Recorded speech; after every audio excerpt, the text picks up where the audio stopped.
Assalamu alaikum урматтуу телекөрүүчүлөр, кутман менен айымдар жана мырзалар, интеллектуалдар. Жазгы сериялар 2-чи тур бүгүн Билерман Ордо студиясына Динара Сапарованын командасы келген. Команданын ордун чакыруун баштаймын. Нурсултан Акылбек уулу бүгүнкү жазгы сериянын 2-чи туруна келген педагог. Расул Маматов команданын жаңы мүчөсү, эң жаш мүчөсү десек болот, мектеп окуучусу. Кубаныч кызы Саламат команда мүчөсү. Тариел Гайратбек уулу юрист команда мүчөсү.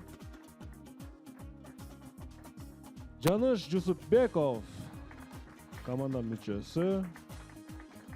Ош шаарынын жаштар комитетинин төрагасы жана Динара Сапарова муниципалдык кызматкер, команда капитаны. Мына ушул команда урматтуу телекөрүүчүлөр силерге каршы бүгүн оюн жүргүзөт. Кандай оюн, кандай жыйынтык болот, биз 45 минуттан кийин билебиз.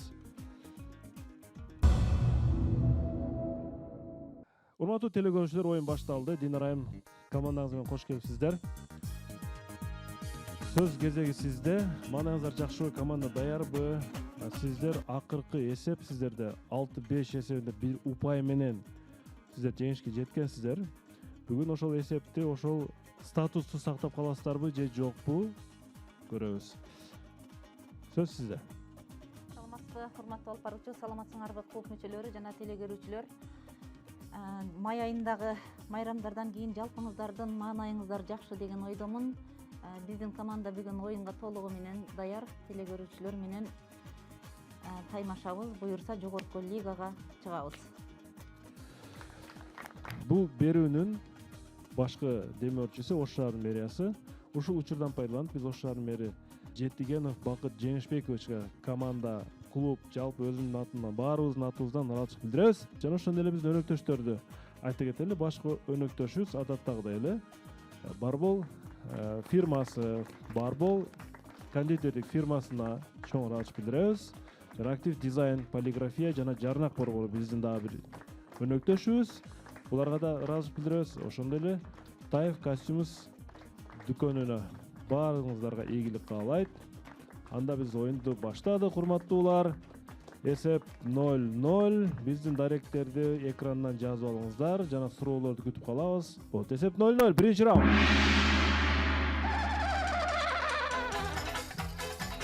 Биринчи раунд. Акыркы оюндарда көрсөткүчтөр 2-3 эсеп айырмалык менен жеңилген атат командалар. Негизи суроолор жакшы суроолор коюлуп атат. Бирок командалар аракет кылып атат. Ошентсе дагы жеңилип калып атат. Эмнегедир? Райымбердиев Фархиддин Бишкек шаарынан силерге каршы суроо берет. Суроосунун байгасы 1000 сом. Урматтуу билермандар.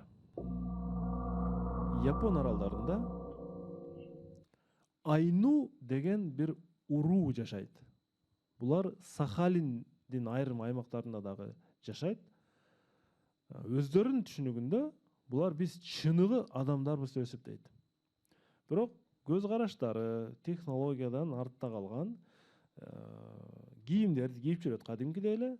Бирок өздөрүнүн жанагы салттык, үрп-адаттык көз караштары менен булар азыркы цивилизация менен аралаша бербейт. Ушул уруунун аялдары, кыз келиндери жаман, жана кара магия дейбизби, жаман рухтардан сактануу үчүн жана алардын денеге кирип кетүүсүнөн сактануу үчүн бет түзүлүшүндөгү бир жерине кандайдыр бир амалды аткарышат экен. Бет түзүлүшүндөгү ушундай жаман магия, жаман бир жиндер кирип кетпеши үчүн бетинин бир жерине бир амалды аткарат экен.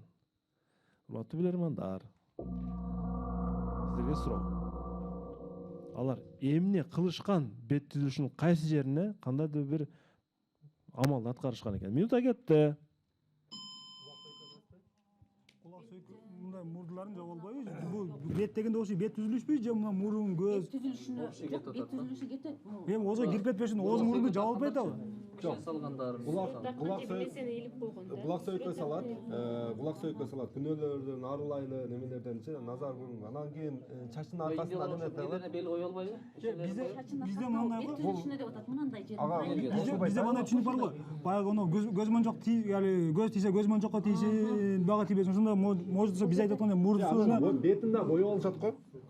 Бетинде өзүндө эмес, баягы өзүндө пешенесине бетине боёп Ошого алган. тартыш керек да, буга көңүл бурмай калыш керек. Ошол. жок, эми ошо Бешенесине бетине боёп алат. Мисалычы мурдуна бир нерсе тагып алат. Жок, Африкада атайын немелер бар да, баягы мурдунан теш өткөрүп, немелер кылып, буларда атайын. Ошондо карагыла. Бетин боёгонбу, сөйкө такканбы кандай бир кайсыны токкош? Бетин боёгону Кулак тарапта Бетин бир жерине деп атат. Бетин мурдуна сөйкө такканбы, кайсыны боёкпу, сөйкө кайсына токтолобуз? бетине боёп алышат го көбүнчө. Бетине боёк, кайсына токтойбуз? Ким жооп берет? Урматтуу алып баруучу, бул суроого Жаныш Жусупбеков жооп берет. Жаныш Жусупбеков. Биз ушул командада өзү бир эки пикирлер чыкты, бирок ошол ойлордун ичинен биз бетти боёп алган жанагындай кызыл кылып. Ал эми баягы эки вариантка токтолдук өзү негизи. Анан бирок кулак сөйкө салып алат, мурдун тешип алат деген дагы ой пикирлер чыкты, бирок биз келип ушул бет боёп алат деген Тагыраагы маңдай, пешене тарапта, эки кашын үстү жагы. Жооп кабыл алынат. Айну деген уккан жайыңар барбы ушул урууну? Жок. Айну. Азыр сиздерге монитордо мен көрсөтөм. Бул аялдар жиндерден коргонуу үчүн эмне кылат экен? Оозуна татуировка кылып, оозун боёп алат экен. Себеби алар ооздан кирип кетет деп ойлойт экен буларчы. Оозубуздан кирип кетет, ошон үчүн биз оозубузга татуировка жасап алсак, боёп. Тигилер кире албай калат деген ушундай өздөрүнүн түшүнүктөрү бар экен. Менимче талкуу учурунда бул варианттар айтылды, бирок акырында жооп башка жооп калды. 1-0 эсеп. 1-0. Суроо ээси Райымберди Фархиддинди куттуктайбыз жана 1000 сом акча бул телекөрүүчүгө жөнөтүлөт. Эсеп ачылды. Бирок телекөрүүчү тарапка. Команданын талкуусунда оозуна татуировка кылат. Айтор ушундай сөздү уктум мен. Кимден чыкты ал билбейм. Динарайым кимден чыкты бул вариант? Ооз болушу мүмкүн, оозун боёйт дедик. Татуировка вариант ошол болчу. Себеби жин айтабыз да кирип кете турган жерлер бар депчи. Ошонун бири ооз экенин бизде динде деле айтылат. Негизичи. Оюн улантылат. Экинчи раунд.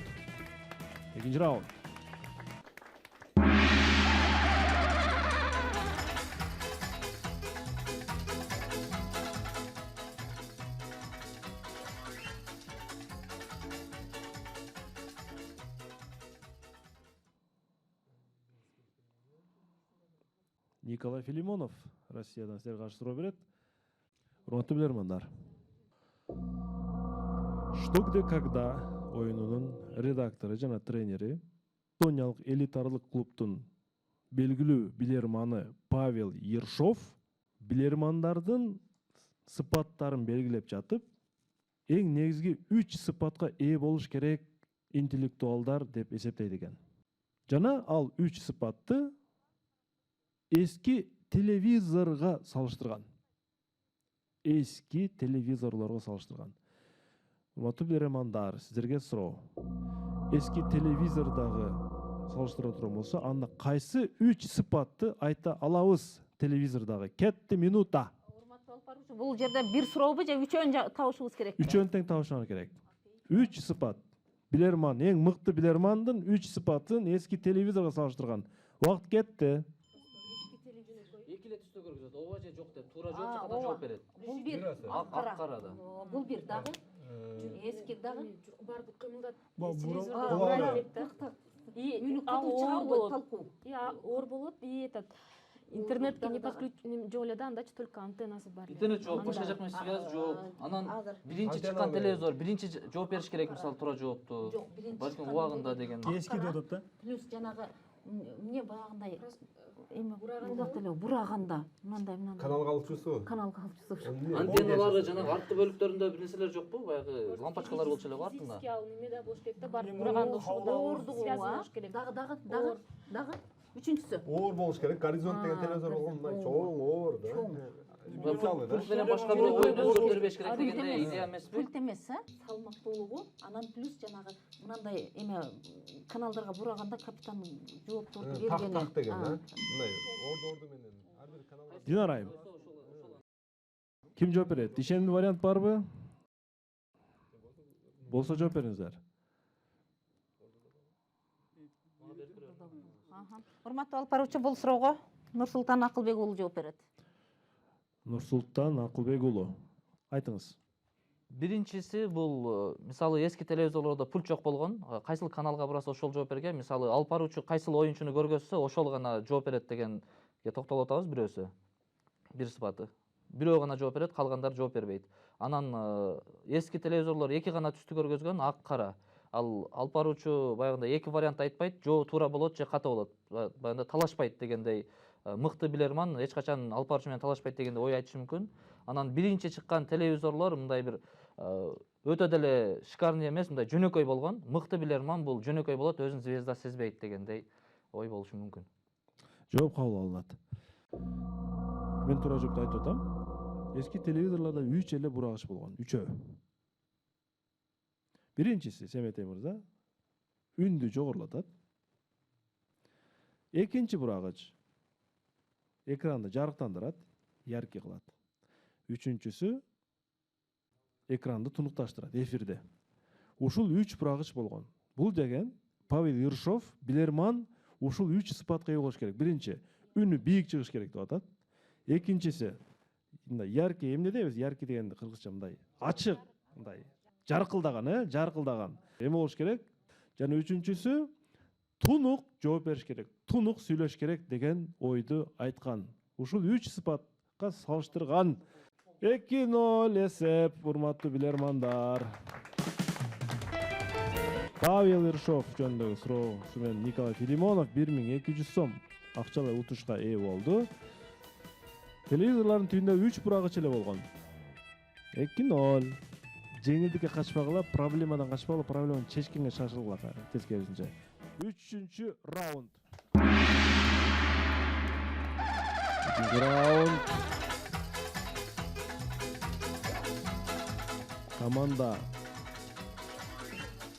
негизи бул жерде саламат, аябай өткөн интеллектуалдык деңгээлин көрсөткөн, жакшы жооп берген суроолорго Тариел бар бул жерде, Жаныш турат, Нурсултан турат. Бул жаңы биздин оюнчубуз Расул тууралуу оюн жүрүшүндө мен сураймын. Кубан Жумамиддинов Бишкек шаарынан силерге каршы суроо берет. Суроого көңүл бурабыз. Немец философу Артур Шопенгауэр байлыкты эки гана ингредиенттен турган суусундукка салыштырган. Байлыкты. Бул суусундуктун ингредиенттеринин бири силер экинчи ингредиентин тапкыла. Байлыкты салыштырып атат. Бири суу болсо, экинчиси эмне болушу мүмкүн? Кетти минута. Суу неме болуп кетет го, испариться Суу жок менен так, байлыкты суу менен Курамындагы сахар бир бар. нерсеге айтты го. Сахар. Суусундук болуп атат, ошонун ичинде Суусундук. суу бар, суунун дагы Суу- өзгөрүп сала тургандай. Сахарбы? Салса сладкий болот, көбүрөөк салса Байлык адамды дагы болот өзгөртөт, деп. аны өзгөртө турган дагы эмне бар? Түсүн, Түсүн, сууну суу эмес кылып кое тургандай. Түсүн өзгөрткөнбү же Ошондой суусундуктар эмеби? барбы? Түсүн өзгөрткөнбү же дамын өзгөрткөнбү же Туз десе? тузбу? Ачуу. мисалы жалаат суу дегенде эле мындай табигый суу. жок ылайыкка газ эмеспи? Газ байлыкты Жок, адам ингредиент дегенде ошол өзгөрүлүп кетет, байлык калган адам көтөрүлүп кетип атат да. Балким газ деле ошон газ жогору жакта жүрөт да. түсүн же дамын өзгөртө турган бир нерсе Газ. Эч нерсе кошулган эмес деп атат демек. Байлык эки эле ингредиент болуп атат мисалы. газ болсо Газдуу сууда башка эч нерсе жок да. чыгып бар, кетет, анан газ газ кетет. это Ошол эле газ да, чыгып мисалы, кеткенден газ кийин чыгып кетет да, көтөрүп газ ашып чыгып кетет. кеткенден кийин кайра эме Байлыгын болот ашырат да. Биринчиси экинчиси газ эле окшойт менимче. газ болушу мүмкүн, Түш десек башка сусундуктар көп да. газдан башка вариант жок го азыр. Эми шириндик десе өзгөргөн болот да. Динар айым жооп бересиздерби же ордон жардам аласыздарбы? урматтуу алып баруучу, жооп беребиз. Биз экинчи ингредиенти бул газ деп чечтик команда макулдашып отуруп. Себеби ошол газ болуп турган учурда, баягы оргуштап турган учурда мүмкүн байлыгы бар адам ошондой оргуштап турат. Анан газ учуп кеткен сыяктуу байлык кетип калса кайрадан суу боюнча калат. Жооп кабыл алынат. Ортодон бир сурап көрөйүн деп атам. Экинчи ингредиент деп эмнени айтышы мүмкүн? Кимде пикир бар? Биздин оюбузча бул шекер болушу мүмкүн деп атабыз. Анткени шекер таттуу, бул байлыктагы балким адам үчүн таттуу дегендей. Урматтуу алып баруучу, байлык бул пешене терменен келе турган нерсе. Менин оюмча, эгерде адам бешене терин сууга кошуп ичкен болгондо гана байыган болушу мүмкүн. Эгер тердебеген адам байыбайт деген сыяктуу да. Бешене тердин составында эмне бар? Туз. Караңыздар, Шопенгауэрдин ою боюнча адам канчалык көп акча таппасын, ал улам көбүрөөк дагы акча тапкысы келе берет. Бул байлыктын ушундай системасы болчу. Ошондуктан байлык бул туздуу суудай деген. Себеби туздуу сууну ичкен сайын адам дагы чаңкай берет, дагы суу ичкиси келе берет. Байлыкты ушуга салыштырып атат булчу. Алишерде мындай бир жакыныраак логика болду негизинен. Кимде Эрк айымда деле логика мындай жандуу, бирок ал ширин жагына буруп койду. Эрк айым анткени шириндикти жакшы жейт окшойт негизи. 3-0 эсеп. 3-0. Кубан Жумамидинов 1400 сом, 1500 сом акча утушка ээ болду. Теле көрүүчү. Эсеп 3-0. Чамдаңыздар урматтуулар. Бул баары бүттү деген эмес, бирок 3-0 дагы мындай сестенип кое турган көрсөткүч. 4-чү раунд.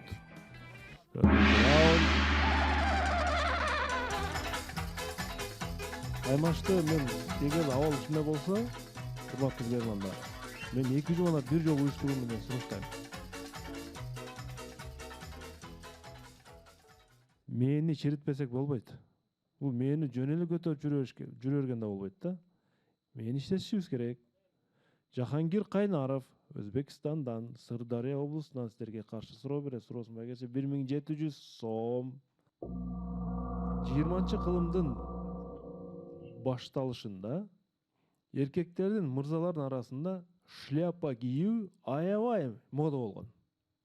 Бардык жакта шляпа кийилген. Европа өлкөлөрүнүн назарга тутулуп атат бул жердечи. Бирок арадан бир канча убакыт өткөндөн кийин шляпалар өзүнүн кадырын жогото баштайт. Адамдар мурдагыдай кийбей баштады. Шляпанын кадырынын төмөндөшүнө бир нече себептер бар дейт. Мисалы, үстү ачык автоунаалар чыккандан кийин шляпаны кийип машинада жүрүү ыңгайсыз болду. Анткени шамал учуруп жиберет. Экинчиси, согушта каска кийип жүргөн мырзалар, эркектер каска кийип жүрөт. Каскалардын формасы шляпа сыяктуу болгон. Билесиздерби, ошол жылдары согушта. Согуш бүткөндөн кийин кайра шляпа кийүү согушту элестетип, адамдар дагы жийиркене баштаган. Ал эми дагы бир негизги себептеринин бири 1930-жылдарга келип ушул нерсенин пайда болушу болду. Шляпанын кийбей коюшуна эркектердинчи. Силерге суроо. 1930-жылдардан кийин эмне пайда болду жашоодо? Эң чоң экономикалык кризис. Бирок бир нерсе пайда болуптур. Ачки жок, сакал неме кылганда шляпа кие беришкен. Бир нерсенин пайда болушу менен ошол шляпаны заменить этиптир да. Кепка эмес. Кепка жок. Эмне болушу мүмкүн? пайда болду же ооба кандайдыр бир ошол бир нерсе пайда болуп Мисалы эркектер ачканда шляпасын чечип туруп жүрөш эле го. Может, они начали по-другому здороваться. Бул берели учреждение. Европада ана баягы немелер француздардын чачтары мынандай чачтар болгон го мындай. Телевизорлор чыгуу же башка нерселерге жок, эмеспи? бул өзү 30-жылдардан кийин деле шляпа кийилген бул. Ооба, 30-жылдары Тамеки чеккенден мындай ыңгайсыздык жаратып. бир нерсе чыкканда ошол шляпаны кийишке, ошол Мисалы нерсеге телевизор кино көргөнүн кийип барбай калды, үйүндө отуруп калды, мисалы ысыкка чыкпай калды да. Же балким кинотеатрларда ысыкта көрбөй тургандай не болду да, шляпаны күндөн сактаныш үчүн кийишет да, негизи максат ошол. ошондой болуп атат. Зонтиктер пайда болду. Же зонтик же ачып. Зонтик анда мында чыккан. Жинарай. Алып баруучу Ордодон жардам алабыз. Урматтуу Ордо, командага жакыныраак келип жардам бериңиздер. Кетти 20 секунда.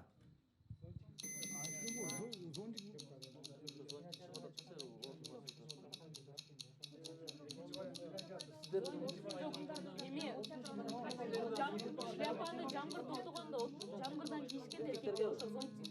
Ошону айткам го, зонтик өзү да зонтик.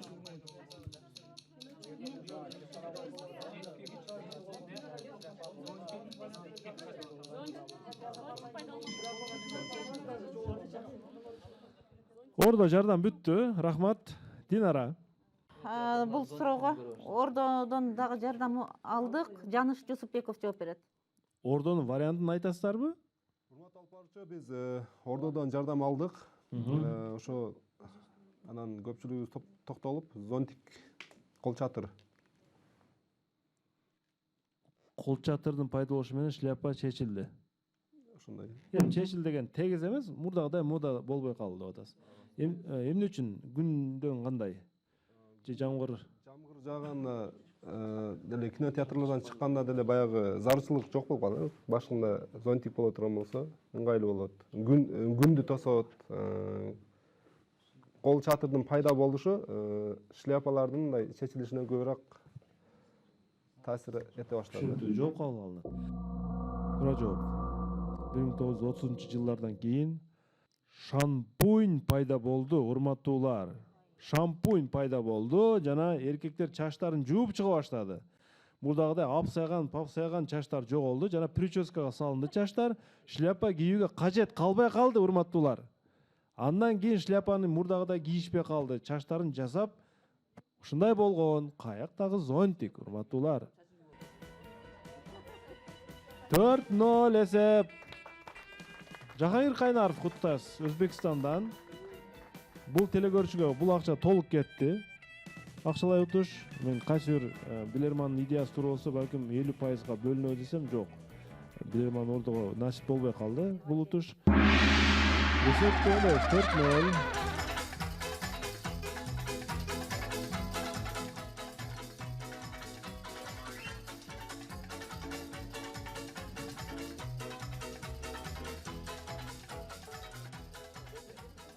Шампуньдун жашоого келиши менен шляпалар чечиле баштаган.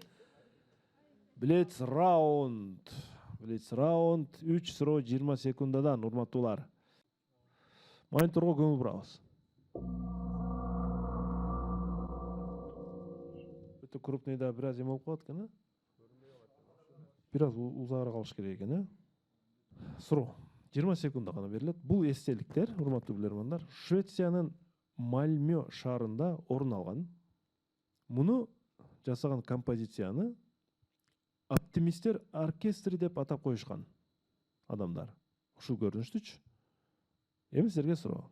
Эмне себептен биринчи жана экинчи айкелдин ортосундагы чоң аралык калтырылып коюлган? Кетти 20 секунда.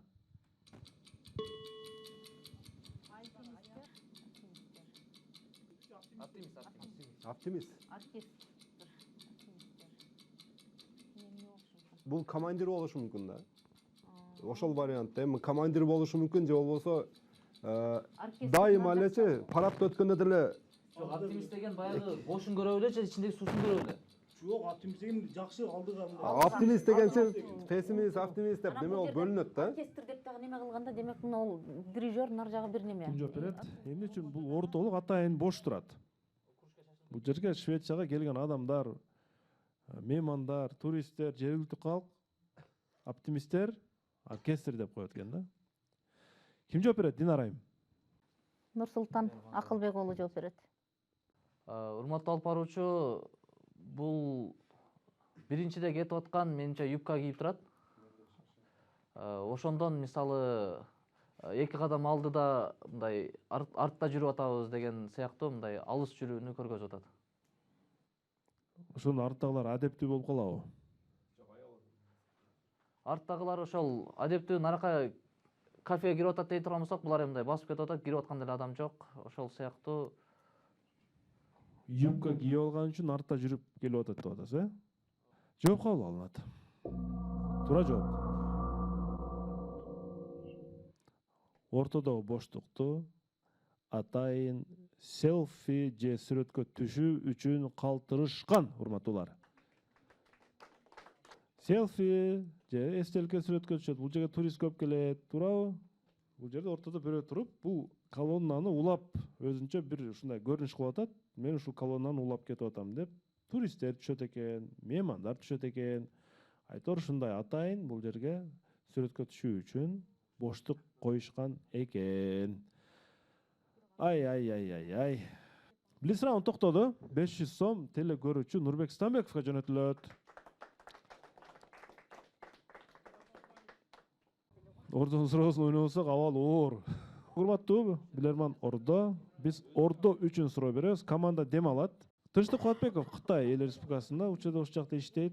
Чанчжоу провинциясында жашайт. Сиздерге каршы мындай суроону берген. Байыркы гречиялык философ Сократ жөнүндө. Ал адаттан тыш ой жүгүрткөн мындай инсан катары билебиз. Ал Афина шаарын уйкусурап турган атка окшоштурган. Команда унчукпайсыздар силер, Ордодогу команда.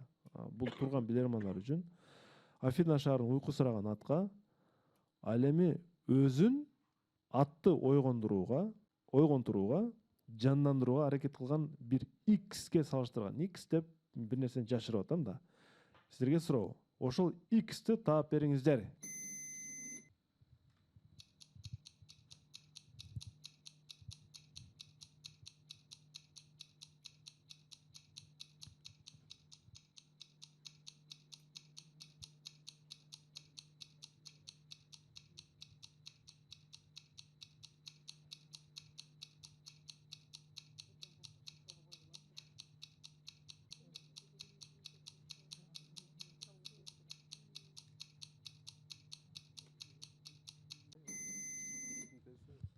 Вакыт бүттү. Динара айым окуй бериңиз. Ибрагим, эмне дептир? Камчы. Я. Камчы. Сасиеванын командасы Камчы. Кимдин? Сасиева. Камчы. Мамановтуку стимул. Кандай? Камчы, анан стимул, камчыны өчүрүп стимул деп жазыпсыңар, Семетей Амралиевдики да камчы. Түшүнүктүү. Туура жоопту айтам. Ат мингендер барбы арабызда? Ат менен ат кызыгып жүргөн, ат баккандар барбы? Жок болуш керек, же бар бекен?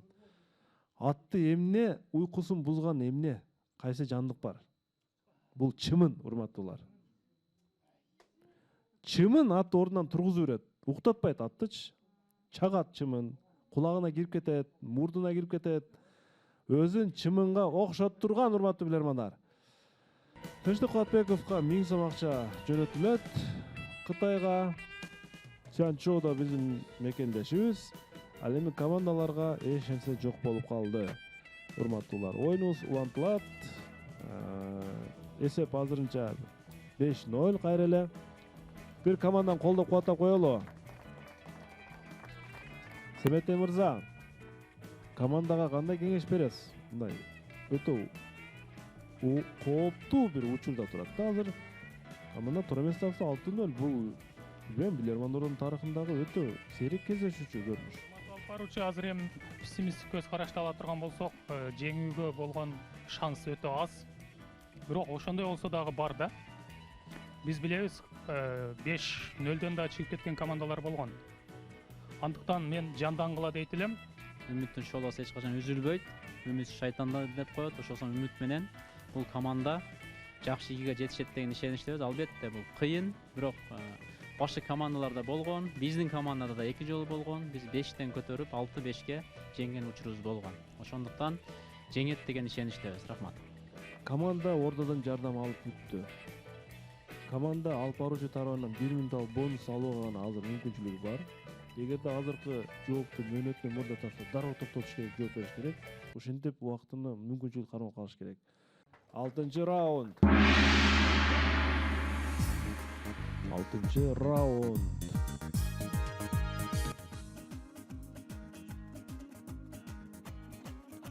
$1700 сом акча коюлат. 6-чы раундга блицте 500 сом ал телегөчөгө кетти. Айтбай кызы Гүлжан Баткен шаарынан силерге каршы суроо берет. Урматтуу билермандар. 1922-жылы Каюм Мифтаков таңызалуу кыргыз манасчысы Сагынбай Орозбаковдун Манас эпосунун вариантын жазып баштайт. Бирок манасчынын артынан жазып жетишпей, кайра-кайра айтуусун суранган. Кийинки айтканда башка сөздөр кошулуп, айтып баштайт. Ошондо жазууну Ыбырай Абдрахманов уулуна өткөрүп берет. Бирок Ыбырай Абдрахман уулу манасчынын айткандарына жазып жетишкен. Мифтаковго салыштырмалуу. Силерге суроо.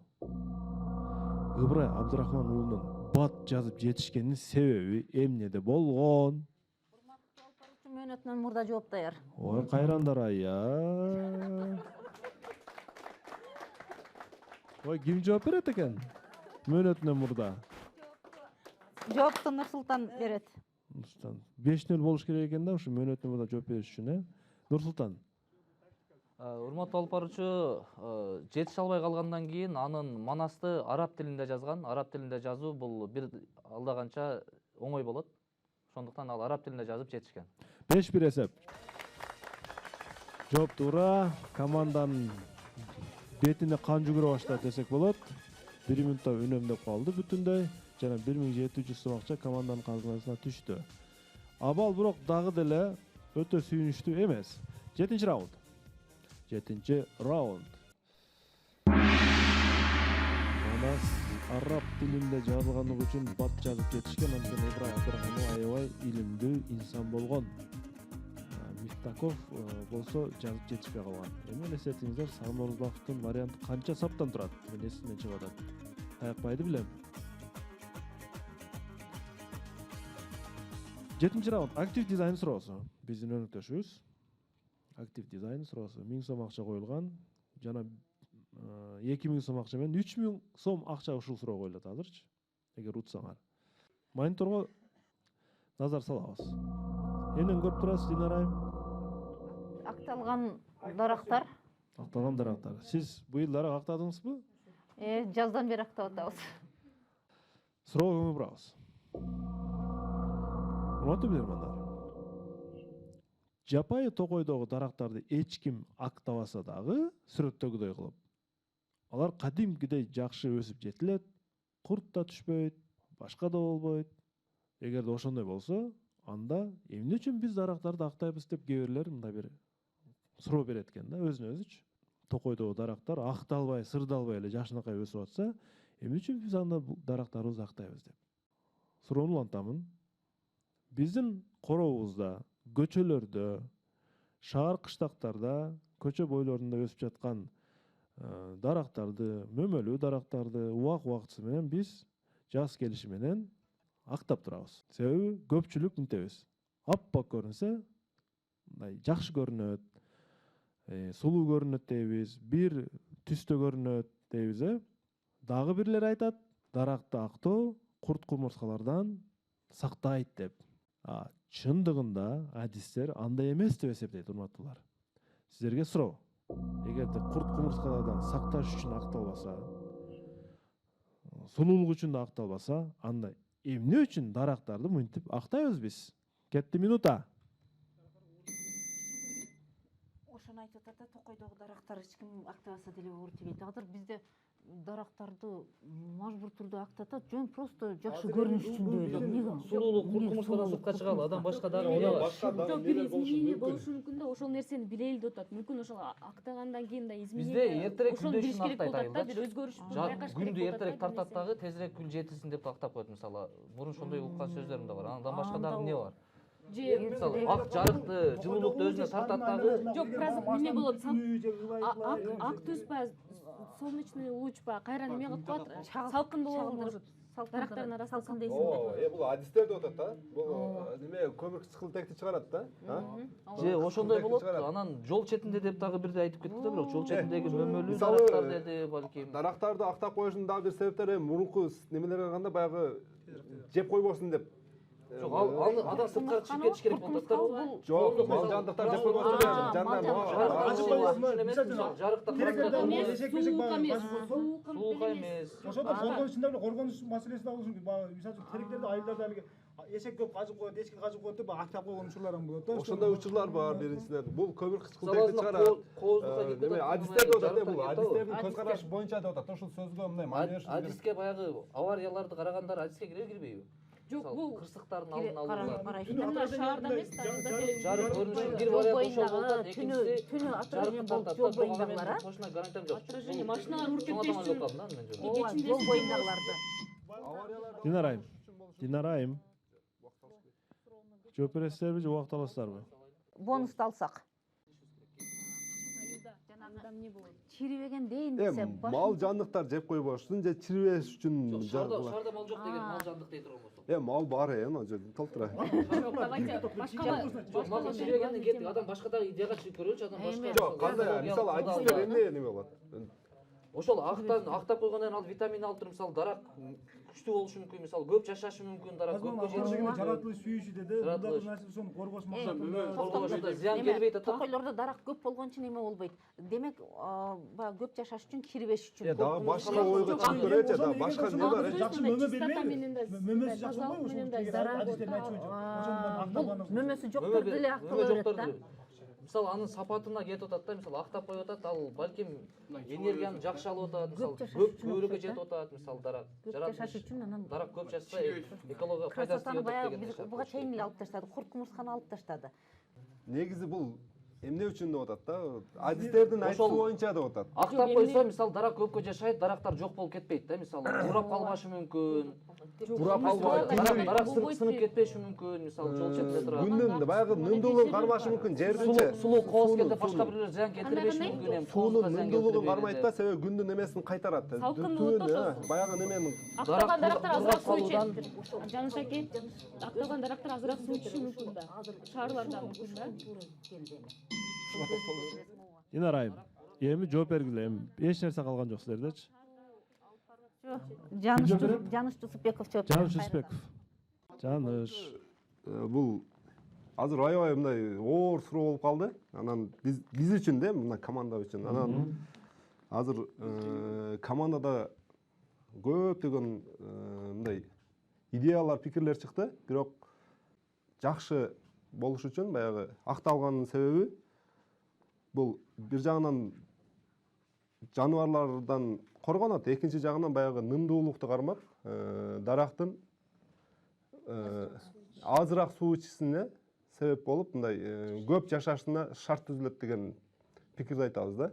Себеби ал күндүн энергиясы, күндүн нурунун энергиясы акка чагылышканда мындай ал жердеги болгон баягы кургап калуу маселесин мындай азайтат да. Суу маселеси дагы бар да, мына жерде азыраак иштетип. Кайсыга мында басым жасайсыз? Жаныш мырза?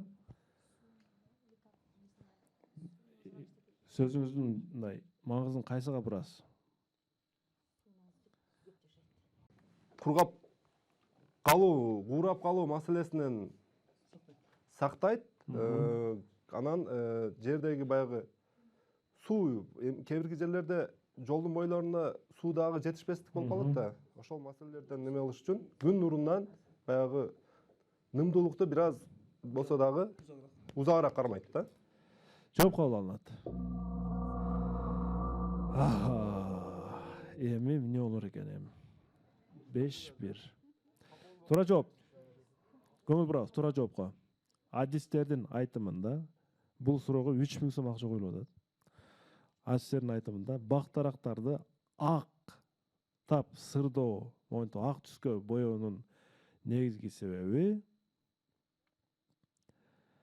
айрыкча Орто Азия өлкөсүндө күн катуу ысыгандыктан күн нурун кайтаруу максатында, нымдуулукту сактап туруу максатында мына ушундай чечим кабыл алыш керек. Ушуну эсептейт экен. Негизи актап сырдоо бул күндүн нурун кайтаруу үчүн экен, урматтуулар. Себеби эмне үчүн жапай токойлордо актабаса дагы жакшы өсөт? Себеби жапай токойлордо күндүн нурун өтүп кетүү коркунучу аз экен. Анткени калың жыж, тропика же башка дегенде. Айыл кыштактар мындай ботаникалык бактарда күндүн нуру тез тийип кетет экен, анан курайт экен. Көрдүңүздөрбү? Жаш азаматсыз. 5-2. Оюн кайрадан улантыла турган болду. 3000 сом командага өттү.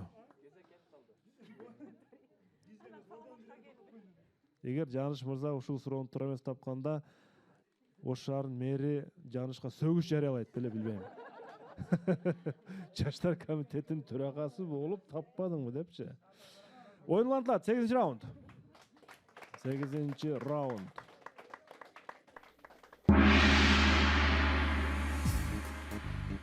Ушул жаштар комитетинин могу бакты актап сырдоого көп катышкандыгын балким бир себеби болду дейм да.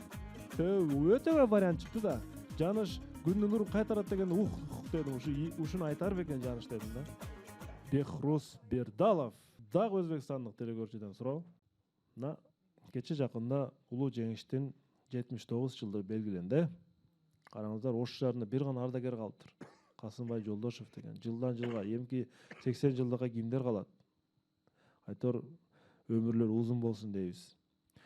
Экинчи дүйнөлүк согуштун ардагери Клара Семенованын эскерүүсүндө согуш учурунда жоокер кыздарга азык түлүктөр менен бирге кант дагы берилген. Кадимки кант. Бирок алар кантты жебестен аны сулуулук үчүн пайдаланышчу экен. Эми сиздерге суроо. Сулуулук дегенде бир нерсе назарга тутулуп атат да, аял затына тиешелүү. Сиздерге суроо. Алар кантты эмнеге пайдаланышкан? Эмнеге? Кетти минута.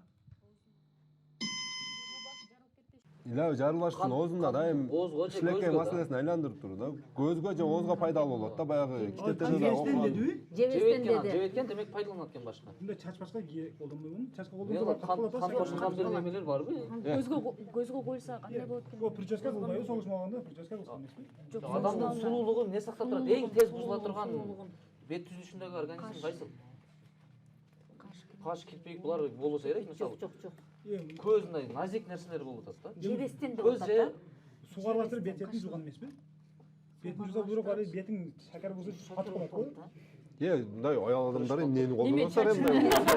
Айтсаңыздар биз колдонбойбуз. Аны эликтип туруп башына составда эмне бар эми? Мындай канттын составында эмне мындай бар? чачты катта турган гель катары колдонгон эмеспи? Кичине кийинки жерлерине, бир-эки жерине. Но аны кантип конфет? Эми бирок ол согуш убагында болгондо алар бандай эме Гелге кылышы мүмкүн. Гель, ооба. Гель Башка сулуулук үчүн, оозго эмес, оозу чыпташып калат да. Оозго койсо баары жеген менен бирдей болуп калат. Вакыт бүттү. Ким жооп берет, Динара? Кантты эмнеге пайдаланышкан жоокер кыздар? Ол онда эркектерге ham бериш керек эле. Урматтуу алып баруучу, бул суроого Саламат жооп берет. Саламаттан бүгүн жооп чыгат экен да. Саламат. Команда оюнду уланталабы же жокпу сиздин сурооңуздан кийин? Жооп бериңиз. Сиздин жообуңуздан кийин деген. Биз көп ойлондук. Анан эки идея чыкты. Бирок биз ошол токтолдук, ошол конфетти мүмкүн эритиппи Кант дейлик. Кант дегенде конфет эмес мындай. Эми ошол учурдагы кантты элестетип атасызбы? Кадимки кант. Башкача кант. Сахар. Сахар дейбиз орусча. Бирок эми кыргызча сүйлөйбүз да биз кант деп.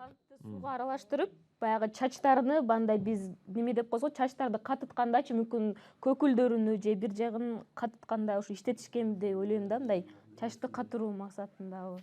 Чачты катыруу максатында.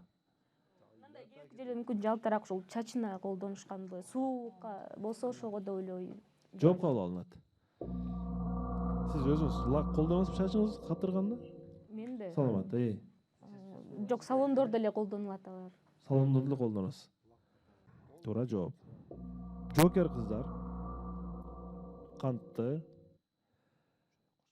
чачтарын жасалгалоо үчүн колдонушкан. Жооп туура.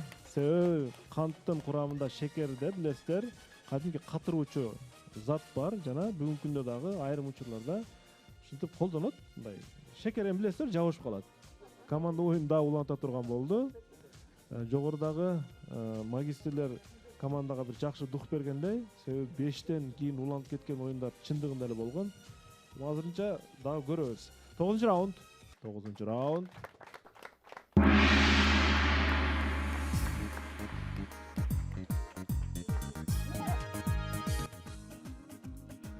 Тогузунчу раунд. 2400 сом коюлат бул суроого. Азырынча команданын утушу Досулан Насиров Ош шаарынан силерге каршы суроо берет. Суроо. Америка Кошмо Штаттарынын Лос-Анджелес штатында жергиликтүү тургундар кээ бир учурда атайын көчөдө машина жууп, үйүн оңдоп, мындай бир шоокум салып баштайт экен да. Алар мындай аракеттерин эмне максатта кылышат? Лос-Анджелесте кетти минута. Кээ бир учурларда көчөдө машина оңдоп же үйүн оңдоп бир неме кылышат дейт. Эми уруулардан Машина жууп атат да, суу иштетилип атат ортодо, кыйкырып, мисалы ойношуп атат. Жок, бул бардыгы эле маниде айтты окшойт бул жерден. Үйүнөн чыкпайт, көп деле үйүнөн чыкпай может. Америкада именно баягындай эшигинин алдына да булар саар кетишет, кеч келет жумуштан. Анан үйүнүн карамагынан чыкпайт дагы. Ошондуктан баягы уруулардан коргонуу максатында киного кадимде деле эч ким жок деп. Кээ бир учурларда деп атат да, кээ бир учурларда машина Бир дата, конкретный дата жок. дата жок. Именно мен ойма ошол эми башка вариант. Ошол баягы эми кылмыштуулуктан алдын алып, иштеп урулуп башка Динарайым. Бул суроого Тариел мырза жооп берет. Тариел мырза, кээ бир учурларда Лос-Анджелестин жашоочулар ушундай бир шоокум салып ушундай бир эмелер кыла берет экен да. Эмне себептен алар мындай кылышат? Урматтуу алып баруучу, күзгү серияда ушундай акыркы вариант мага түшкөн эле, дагы ошол нерсе келди. Бирок бул күнү жакшы болуп атат. Азыр мен бул сиз берген суроодон мага ушундай бир маалыматтар уккандай болдум. Бул ошол Лос-Анджелестин жашоочулары, жарандары ушул аймакта, ошол жашаган территорияда адамдар бар. Баягы мен суроомун негизги багытта бурулуп атканым баягы Үйдө жалгыз деген кино барго баарыбыз көргөн, Один домада. Баягы уруулардын баардыгы карап, кайсы райондо адамдар жок, ошол учурларда баягы үйлөргө урулук, кандайдыр бир кылмыштуулук жолго барышкандай ошол кинодо. А менин оюм ошого бурулуп атат. Бул ошол аймактарда адамдар жашайт, шоокун салып, биякта адамдар тынымсыз жашап турат. Али бир жака көчүп кетип, же болбосо жумуштар менен узак мөөнөткө кеткен жок. Бул жерде адамдар бар деп, коопсуздуктун алдын алыш максатында, урулук, кылмыштыктын алдын алып бөгөт коюу максатында ушундай шоокум салышы мүмкүн. Сез көрсөтүп турат экен да, сез көрсөтүп. Биз барбыз дегендей кылып. Ал жерде эми кымбат бана коттедждер, кымбат үйлөр болгондугуна байланыштуу эми ошонун алдын алуу максатында деп ойлоп атабыз. Жооп кабыл алынат. Туура жооп. Лос-Анджелес. Кээ бир учурларда, Лос-Анджелес дегенде бизге эмне назарга тутулушу мүмкүн? Лос-Анджелес бул киноиндустрия шаары. Голливуд. Дээрлик кинолордун басымдуу бөлүгү Лос-Анджелесте тартылат, Динарайым. Тариел. Туура жооп. Кинофильм тартып жаткандардан акча өндүрүү максатында Лос-Анджелес тургундары айрымдары ушундай шоокумда жасайт экен. Эмнеге десе, алар ушундай жол менен съемкага, тартымдарга тоскоол болушат. Жана режиссерлор алардын ишин токтотуп туруусу үчүн акча төлөйт экен аларга. Сураны токтотуп турсаңыз, бүгүнчө биз съемка кылып алалы. Мен үйүм тазалашым керек. машинамды жуушум керек, жеке менчикте эткен, жок сураныч, эртең бүрсү күнгө чейин туруп туруңуз деген ой менен булар акча өндүрөт экен. Тариел мырза 6-3 эсебинде бүгүнкү оюн жыйынталды. 3 раундду катарма-катар алды. Бул эң жакшы. Команда үчүн бир кол чаап коелу. Динара айым, сизге экөө сөз, кайсы суроо сизге жакты бүгүнкү оюнда? Бүгүнкү суроолор бар эле жакшы суроолор болду. Мен өзгөчө мына экологияны сактоо боюнча суроону Мыкты туура суроо, деп, э? ооба, мыкты суроо деп Актив дизайндын бактарактан актоо жөнүндөгү суроосу командага жагыптыр. Чындыгында экология үчүн бул эң жакшы суроо. Анда урматтуу телекөрүүчүлөр, жана утуш кыйылган алтын телекөрүүчүлөргө дагы бир саламат билдиребиз. Оюндун акыры болсо биздин шириндиктер менен жыйынталат. Бар болу шириндиктер студияга. Мына ушу менен урматтуу телекөрүүчүлөр, биздин жазгы сериянын 2-туру жыйынтыкталды. Кийинки оюндарда көрүшкөнчө аман болуңуздар. Ассаламу алейкум.